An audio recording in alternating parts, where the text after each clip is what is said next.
আরে, ওখানে এত সবাই ভিড় কেন করে আছে? মনে হয় কারোর কোনো বিপদে পড়েছে। আমি একটু সামনে এগিয়ে গিয়ে দেখি। তারপর বিজয় সামনে একটু এগিয়ে গিয়ে দেখে সব গ্রামের লোক মিলে একটা মেয়েকে খুব মারধর করছে। আরে আরে, তোমরা এই মেয়েটাকে কেন মারছো? কি হয়েছে? মালিক, এই মেয়েটা অপয়া, এর বেঁচে থাকার কোনো অধিকার নেই। হ্যাঁ বাবা, এই অপয়া মেয়েটা জন্ম হতেই ওর নিজের মাকে খেয়ে নিয়েছে। আর এরপর ওর বাবা ওকে ছেড়ে চলে গেছে। আর একে যে এখন দেখাশুনো করতো সে এক্ষুনি মারা গেছে। এ একটা ডাইনি। এ যেখানে যায় সাথে করে সর্বনাশ ডেকে নিয়ে যায়। এইসব আপনাদের অন্ধবিশ্বাস। আর আপনারা কি পাগল হয়ে গেছেন নাকি? না, এ একটা অপয়া ডাইনি, এর বেঁচে থাকার কোনো অধিকার নেই। আর যদি এর ওপর তোমার এত দরদ আসে তাহলে তুমি ওকে সাথে করে তোমার বাড়িতে নিয়ে যাও। কিন্তু কোন অধিকারে আমি ওকে আমার বাড়িতে নিয়ে যাব? আমার বাবা মা কি বলবে? মালিক, তুমি ওকে বিয়ে করে নিয়ে যাও। আর তুমি তো জমিদারের ছেলে, তোমাদের অনেক টাকা পয়সা আছে। তারপর তোমরা বুঝতে পারবে, ওকে একবার বাড়িতে নিয়ে যাও। ঠিক আছে, যদি এমনটাই হয় তাহলে আমি এক্ষুনি খুশিকে মন্দিরে বিয়ে করব। তারপর ওকে বাড়িতে নিয়ে যাব আর তোমাদেরকে দেখাবো খুশি অপয়া কি অপয়া না। এরপর বিজয় খুশিকে দেখতে থাকে। তারপর খুশিকে উঠিয়ে একটা মন্দিরে নিয়ে যায়। তারপর তারা ওই পাশের মন্দিরে বিয়ে করে নেয়। খুশি, আজকেকার পর থেকে তোমাকে আর কেউ অপয়া বলবে না। আমি সব সময় তোমার পাশে থাকব, তোমাকে অনেক খেয়াল রাখবো। চলো এবার আমরা বাড়িতে যাই।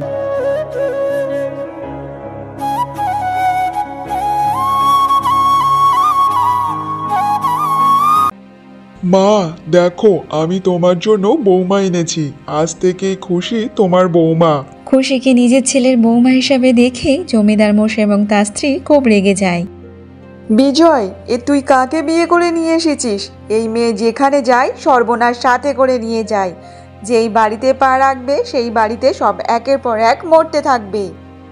মা, এইসব অন্ধবিশ্বাস। খুশি এমন কি পাপ করেছে বলো তো? ও তো আমাদের মতো মানুষ। মানুষ বাঁচবে কিংবা মরবে সেটা সম্পূর্ণ ভগবানের হাতে। তুই আমাদের মুখের ওপর কথা বলিস? এই মেয়েকে আমাদের বাড়িতে থাকতে দেব না। আমরা মরতে চাই না। তুই একে নিয়ে অন্য কোথাও চলে যা। বিজয় তার বাবা মায়ের মুখ থেকে এমন কথা শোনার পর সে খুশিকে নিয়ে ওখান থেকে চলে যায়।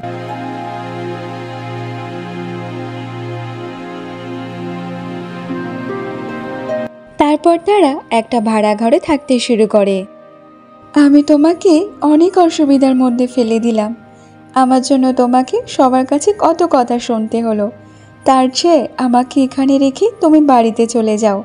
আমি এমনিতে সেই ছোটবেলা থেকে অভাগা অপয়া।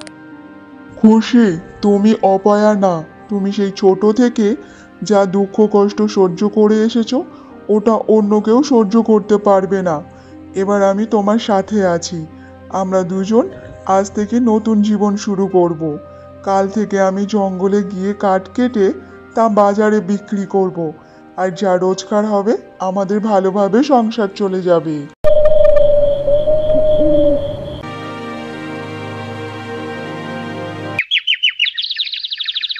পরের দিন সকালে খুশি আর বিজয় জঙ্গলে একসাথে কাঠ কাটতে যায়।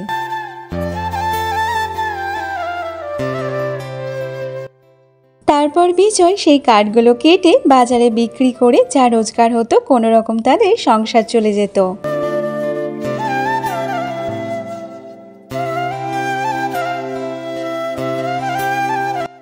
খুশি, আজকের কি ডাল ভাত রান্না করছো? না গো, ঘরেতে অল্প কিছু চাল পড়েছিল, তাই সেই চালগুলো ফোটাচ্ছি। কালকের একটু আটার রুটি করে দেব। ঘরেতে সামান্য কিছু আটা পড়ে আছে। ঠিক আছে খুশি, কোনো অসুবিধা নেই। তুমি যা রান্না করবে তাতেই আমি খেয়ে নেব। এমনভাবে বেশ কিছুদিন কেটে যায়। একদিন বিজয় জঙ্গলে কাঠ কেটে বাড়িতে ফিরছিল। তখন বিজয়ের খুব কাশি হচ্ছিল। সে কাশতে কাশতে বাড়ির মুখে চলে আসে। তখন খুশি বিজয়কে দেখতে পায়। কি হয়েছে গো তোমার? তোমার শরীর এত খারাপ লাগছে কেন? জানি না খুশি, আমার শরীরটা খুব খারাপ লাগছে। আমার মাথাটা যেন কেমন ঘুরছে। চলো চলো, ঘরের মধ্যে চলো, একটু বিশ্রাম নেবে চলো। আমি কবিরাজ মশাইকে ডেকে আনছি। কিন্তু খুশি, এক্ষুনি যদি কবিরাজ মশাই আসে তাহলে ওনাকে দেওয়ার মতো আমাদের কাছে এত টাকা নেই। তোমাকে ডাকতে হবে না, আমি এমনি এমনি একটু বিশ্রাম নিলেই ঠিক হয়ে যাব। তাহলে চলো, একটু বিশ্রাম নেবে চলো। তারপর বিজয় সে ঘরের মধ্যে গিয়ে বিশ্রাম নিতে থাকে।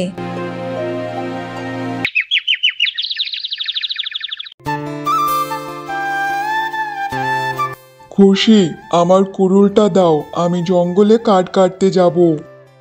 না, তোমাকে এমনভাবে জঙ্গলে কাঠ কাটতে যেতে হবে না। তোমার এখন শরীর খারাপ, আর এই অবস্থায় তুমি কিভাবে কাজ করবে বলো তো? তুমি বাড়িতে থেকে বিশ্রাম করো। আমি জঙ্গলে গিয়ে কাঠ কেটে তা বাজারে বিক্রি করতে যাব, ঠিক আছে? তারপর খুশি জঙ্গলে কাঠ কাটার জন্য রওনা দিয়ে দেয়। খুশি জঙ্গল থেকে কাঠ কেটে তা বাজারে বিক্রি করে তাদের সংসারের খরচা চালাতো। এমনভাবে বেশ কিছুদিন কেটে যায়।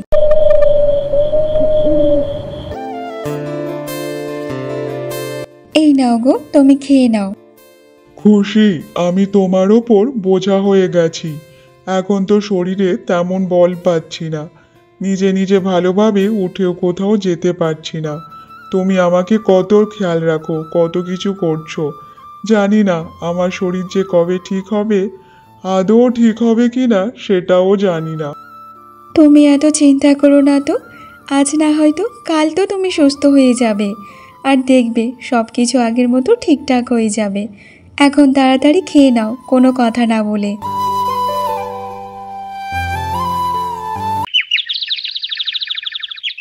পরের দিন খুশি যখন জঙ্গলে কাঠ কাটার জন্য যাচ্ছিল, তখন গ্রামের একটা বউয়ের সাথে তার দেখা হয়ে যায়। তোকে আর কি বলবো, তুই সেই ছোটবেলা থেকে যার কাছে থাকিস তাকেই খেয়ে নিস। বেচারার বিজয় এবার মরতে বসেছে যে। এইসব আপনি কি বলছেন? আমার স্বামীর কিচ্ছু হবে না, ও সুস্থ হয়ে যাবে, এটা আমার বিশ্বাস। এইসব বলতে আপনার লজ্জা করছে না? হ্যাঁ হ্যাঁ, ঠিক আছে ঠিক আছে, আমরাও দেখব তোর স্বামী বাঁচে কিংবা মরে। বেচারি খুশিকে সবাই কথা শোনাতে ছাড়তো না। খুশি পরিশ্রম করে সে সংসার চালাতো, তার অসুস্থ স্বামীকে সে সেবা যত্ন করত। এমনভাবে আরও বেশ কিছুদিন কেটে যায়। একদিন বিজয়ের শরীর অনেক খারাপ হয়ে যায়। কি হয়েছে গো, তুমি ঠিক আছো তো? জানি না খুশি, আমার শরীরে যেন কেমন একটা হচ্ছে, আমার বুকটা যেন কেমন কেঁপে কেঁপে উঠছে। তুমি চিন্তা করো না, আমি এক্ষুনি কবিরাজ মশাইকে ডেকে নিয়ে আসছি। তুমি একটু বিশ্রাম করো, আমি এক্ষুনি আসছি। খুশি এইসব বলে সে কবিরাজ মশাইকে ডাকতে যায়।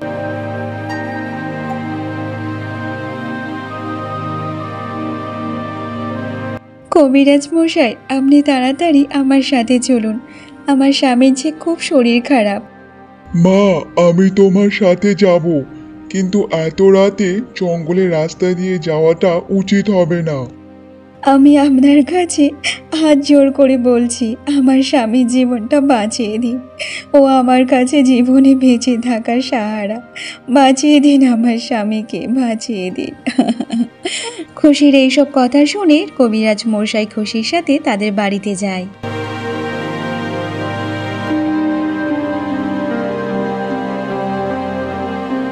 তারপর কবিরাজ মশাই বিজয়কে দেখে বলতে থাকে, মা, তুমি যে অনেকটা দেরি করে ফেলেছো, বিজয়কে আর বাঁচানো যাবে না।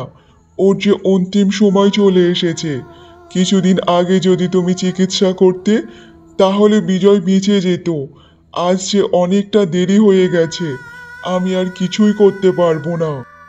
আমি তোমাকে কথা দিয়েছিলাম, আমি সারা জীবন তোমাকে খেয়াল রাখবো, আর তুমি আমাকে একলা রেখে চলে যাচ্ছ। আজ সত্যি আমি হেরে গেছি। আমি একটা অপয়া ডাইনি, যে আমার সাহারা দেয় সেই আমাকে ছেড়ে চলে যায়। আমার বেঁচে থাকার কোনো অধিকার নেই, সবাই সত্যিই বলে। মা রে, তুই শান্ত হয়ে যা, এটা তো ভগবানের ইচ্ছা। কেউ মরবে কেউ বাঁচবে, এটা ওপরওয়ালাই ঠিক করে রেখেছে। খুশি, এখানে তুমি তোমার নিজের দোষ দিও না। তুমি আমার জন্য অনেক কিছু করেছো, আমার অনেক সেবা যত্ন খেয়াল রেখেছো।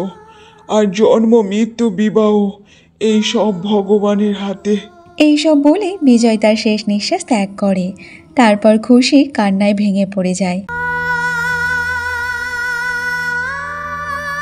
অন্যদিকে বিজয়ের মারা যাওয়ার কথা তার বাবা মায়ের কাছে খবর চলে যায়।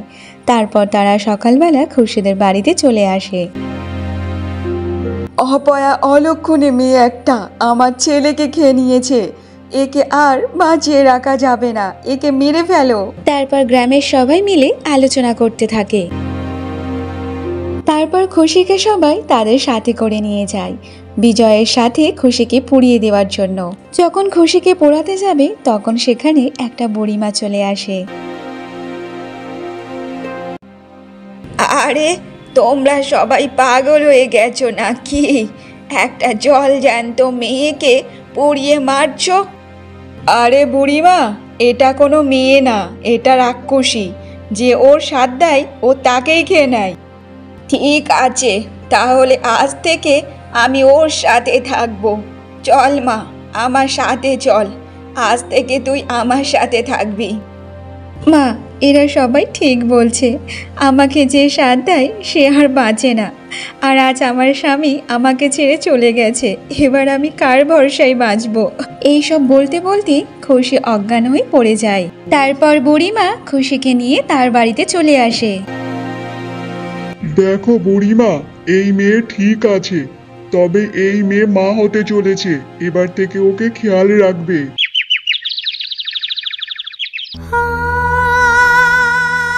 মা, তুমি কেন আমাকে বাঁচালে?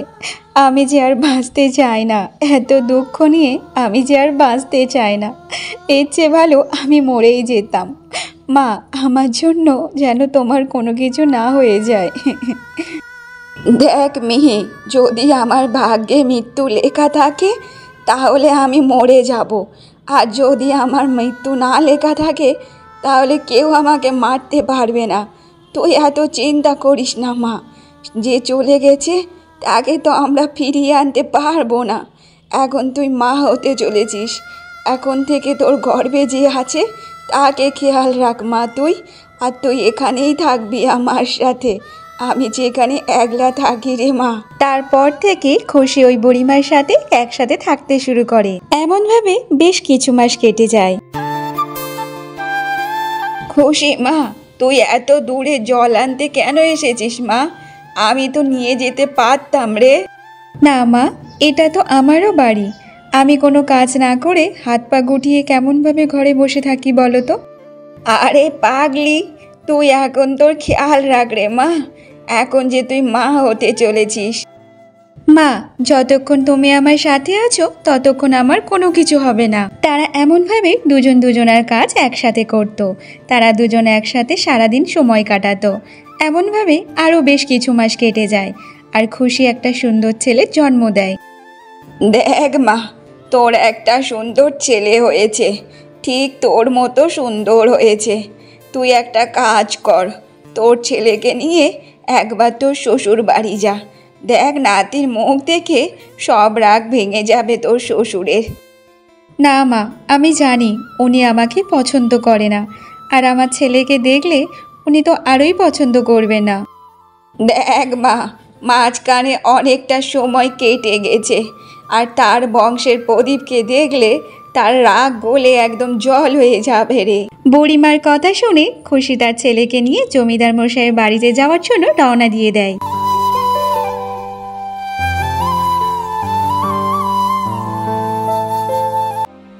বাবা, এই দেখুন আপনার নাতি, আপনার বংশের প্রদীপ। আমি তোকে বলেছিলাম না তুই আমাদের বাড়িতে কোনোদিন আসবি না, আর তুই আমাদের ছেলেকে খেয়ে নিয়েছিস, আর এবার তোর ছেলেকে নিয়ে এসেছিস আমাদেরকে খেতে চাস? আমার বাড়ি থেকে এক্ষুনি চলে যা, না হলে আমার থেকে খারাপ কেউ হবে না। এখানে তোর রাক্ষসী চেহারা নিয়ে আর কখনো আসবি না। এইসব কথা শুনে খুশি অনেক কষ্ট পায়। তারপর সে তার বুড়িমার কাছে ফিরে যায়। খুশি বাড়িতে এসে দেখে বুড়িমা আর বেঁচে নেই, সে মারা গেছে। মা, কেন আমাকে ছেড়ে চলে গেলে? সেদিন তাহলে কেন আমাকে বাঁচালে? এবার আমি কার ভরসায় বাঁচব? সবাই যে আমাকে ছেড়ে চলে গেছে। আমি আর বাঁচতে চাই না, কিন্তু আমার দুধের শিশুকে কে দেখবে? তার জন্য যে আমাকে বেঁচে থাকতে হবে। জানি না আমার ভাগ্যে যে আর কি কি লেখা আছে। বুড়িমা মারা যাওয়ার পর খুশি তার ছেলেকে বড় করতে থাকে। এমনভাবে আরও বেশ 5 বছর কেটে যায়।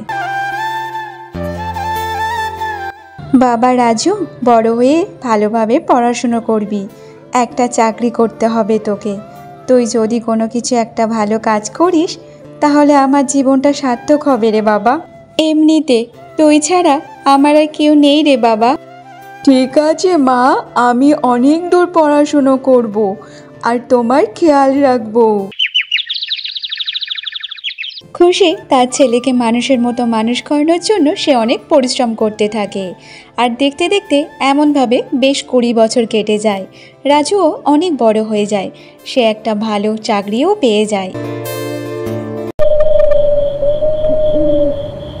খুশি তার ছেলেকে বিয়ের কথা বলে। মা, এত তাড়াতাড়ি আমার বিয়ে কেন দিচ্ছ? আমি কি তোমাকে ঠিকঠাক খেয়াল রাখতে পারছি না নাকি? না রে বাবা, এমনটা না। ঘরে বৌমা এলে তাহলে আমার হাতে হাতে কাজ করে তো একটু সাহায্য করে দিতে পারবে। ঠিক আছে মা, যেটা তোমার ভালো মনে হবে সেটাই করো। এই বলে রাজু ওখান থেকে চলে যায়। এমনভাবে 2 মাস কেটে যায়। একটা মেয়ে দেখে রাজুর বিয়ে দিয়ে দেয়। পূজা, আমার মায়ের খেয়াল রাখবে। আমি তোমাকে বিয়ে এই কারণে করেছি যাতে আমার মাকে ভালোভাবে দেখাশোনা করতে পারো। আমার মা সেই ছোটবেলা থেকে অনেক কষ্ট পেয়েছে।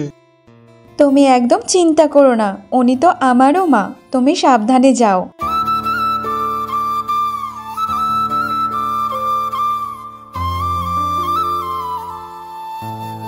ও বুড়ি মহারানী, অনেক হয়েছে, আর কত আরাম করবে? চল তাড়াতাড়ি, এবার ঘরের কাজগুলো করবি চল। আর আমি তোর চাকরানি না যে তোর সব কাজ করব। আরে বৌমা, কি হয়েছে? এমনভাবে কেন বলছো? কিভাবে বলবো তোকে? পূজা করে বলতে হবে নাকি? চল তাড়াতাড়ি কাজে লেগে পড়, তা না হলে আমি তোর ছেলেকে মেরে ফেলবো। আর আমি কোনো মেয়ে না, ঠিক আছে? মেয়ে রূপে ডাইনি। না না বৌমা, আমি সব কাজ করে দেব, কিন্তু তুমি আমার ছেলেকে কিছুই করো না। তুমি যা বলবে আমি ওটাই করব। ঠিক আছে, যা জামা কাপড়গুলো কেচে নিয়ে আয়, আর ঘর টরগুলো ঝাড় দিয়ে মুছে নে। আর হ্যাঁ, এই সব কথা যদি তোর ছেলেকে বলিস তাহলে তোর ছেলের অবস্থা খারাপ করে দেব। এরপর খুশি কাজে লেগে পড়ে।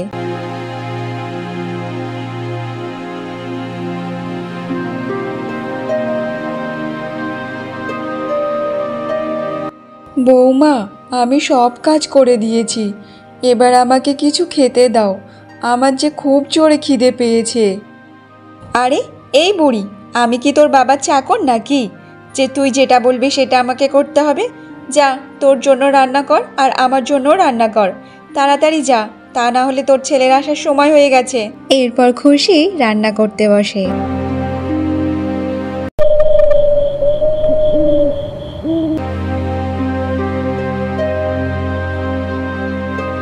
চলো মা, এবার খেতে চলো, আমার যে খুব জোরে খিদে পেয়েছে। আরে শোনো, মা তো অনেকক্ষণ আগেই খেয়ে নিয়েছে, চলো এবার আমরা দুজন খেয়ে নেব। আরে মা, সত্যি তুমি এত তাড়াতাড়ি খেয়ে নিয়েছো? আগে তো তুমি আমার জন্য না খেয়ে বসে থাকতে। তাহলে আজ কি হয়েছে তোমার? তোমার শরীর ঠিক আছে তো মা? হ্যাঁ রে বাবা, আমি খেয়ে নিয়েছি। আমার খুব জোরে খিদে পেয়েছিল, তাই তো খেয়ে নিয়েছি। এবার যা, তোরা খেয়ে নে বাবা। বেচারি খুশি না খেয়ে খালি পেটে শুয়ে পড়ে। তার উপর হওয়া অত্যাচার সে তার ছেলেকে বলে না। এমনভাবে বেশ কিছুদিন কেটে যায়। খুশি পাশের বাড়ি টুম্পা কাকিমার সাথে কথা বলছিল, আর এটা খুশির বৌমা পূজা দেখে নেয়।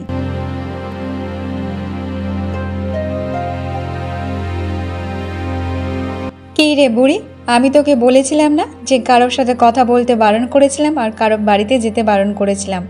তাহলে তুই কেন টুম্পা কাকিমার সাথে কথা বলছিলিস বল? না বৌমা, আমি যাইনি, আমি ওখান থেকে আসছিলাম। ও জোর করে আমার হাত ধরে নিয়ে কথা বলছিল। ও জিজ্ঞাসা করছিল যে আমার শরীর কেমন আছে না আছে। দাঁড়া, তুই এমনভাবে শুনবি না আমার কথা, তোকে দেখাচ্ছি মজা। তারপর পূজা খুশিকে খুব মারধর করে, তার মাথা টাথা ফাটিয়ে দেয়। রাজু চলে যাওয়ার পর খুশির ওপর এত অত্যাচার করে তার বৌমা।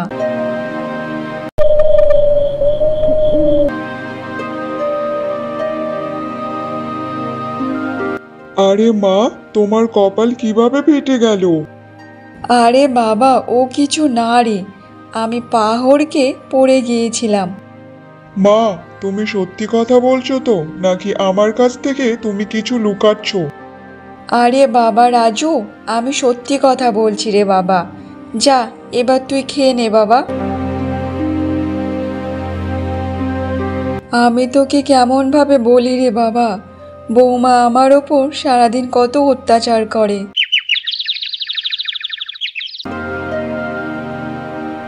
শোনো পূজা, আমি কাজে যাচ্ছি, তুমি মাকে খেয়াল রাখবে। এইসব বলে রাজু কাজে যাওয়ার জন্য বেরিয়ে পড়ে।